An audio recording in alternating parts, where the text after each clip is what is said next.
வணக்கம் அன்பர்களே. நமது ஜக்கம்மா காளி மந்திராலய நிலையத்தின் சார்பாக வரக்கூடிய 31/5/2026 ஞாயிற்றுக்கிழமை பௌர்ணமி அன்று காலபைரவர் தீட்சை கொடுக்க உள்ளோம். இந்த தீட்சையில் கலந்து கொள்ளும் அன்பர்களுக்கு காலபைரவர் விக்கிரகம், காலபைரவர் எந்திரம், ஆகர்ஷண மை அழைப்பு மற்றும் மூலமந்திரம் கொடுக்க உள்ளோம்.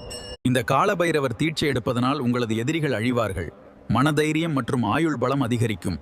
காலபைரவர் உங்களுடன் இருந்து சகல விகிதமான செல்வங்களையும் அள்ளி கொடுப்பார். இந்த காலபைரவர் தீட்சைக்கான தட்சணை ரூபாய் 2001. விருப்பம் உள்ளவர்கள் ரூபாய் 101 கட்டி முன்பதிவு செய்து கொள்ளும்படி கேட்டுக்கொள்கிறோம். நேரில் வர முடியாத வெளியூர் மற்றும் வெளிநாடுகளில் இருப்பவர்களுக்கு இந்த காலபைரவர் தீட்சை வீடியோ கால் மூலமாக வழங்கப்படும். காலபைரவர் சிலை மற்றும் பொருட்கள் கொரியர் மூலமாக அனுப்பப்படும். இந்த காலபைரவர் தீட்சை விழாவில் கலந்து கொண்டு காலபைரவரின் அருளாசியை பெற்றுக்கொள்ளும்படி கேட்டுக்கொள்கின்றோம். நன்றி, வணக்கம்.